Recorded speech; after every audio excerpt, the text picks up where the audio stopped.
Daar is vandag meer as 8 biljoen mense op aarde.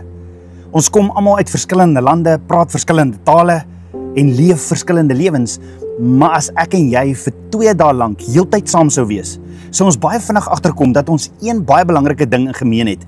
Elkeen van ons ontvang presies 86.400 sekondes per dag.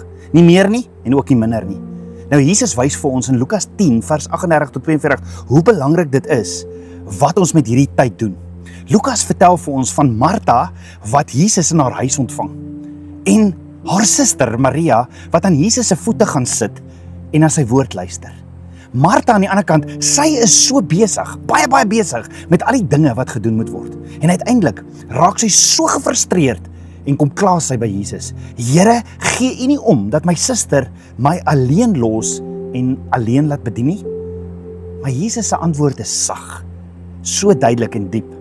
Martha, Martha, jy is besorg en verontrus oor baie dinge, maar een ding is nodig. Maria, jou suster, het die goeie deel gekies. En dit sal nie van haar weggeneem word nie. Jy sien, elke sekonde tel.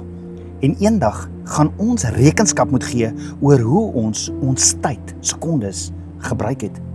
Maar Martha, soos by kinders, sy is bekommerd dat haar suster nie dieselfde doen as sy nie.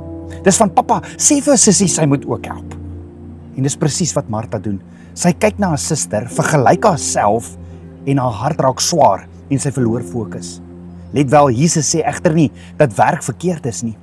Die probleem met Martha was nie haar diens nie, maar haar prioriteit. Haar fokus het verskuif. Sy het Jesus nie meer as die middelpunt, die rots, die nommer 1 prioriteit gesien nie. En hoeveel van ons voel nie soms soos Martha nie? As ma's en as pa's, as werkers, is ons so besig dat ons voel dat ons kom net nie by Abba Vader uit nie.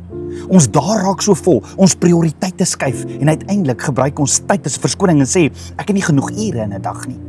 Maar die waarheid is, die hoeveelheid tyd verander nooit nie. Wat verander is wat eerste prioriteit in jou lewe begin kry. Wat as ons vandag, ons 86.400 sekondes, ons 24 uur, teruggee vir Abba Vader en sê, Vader, help ons om soos Maria die beste deel te kies. Ek plaas U eerste, Vader, en vertrou U dat U alles anders in my dag sal inpas. Mag ons, soos Maria, weer leer om by Yeshua se voete te sit, tyd in sy woord, en om vir Vader in gebed vandag te vra, Vader, leer my om my prioriteite reg te bestuur, leer my om U eerste te stel, want ek wil.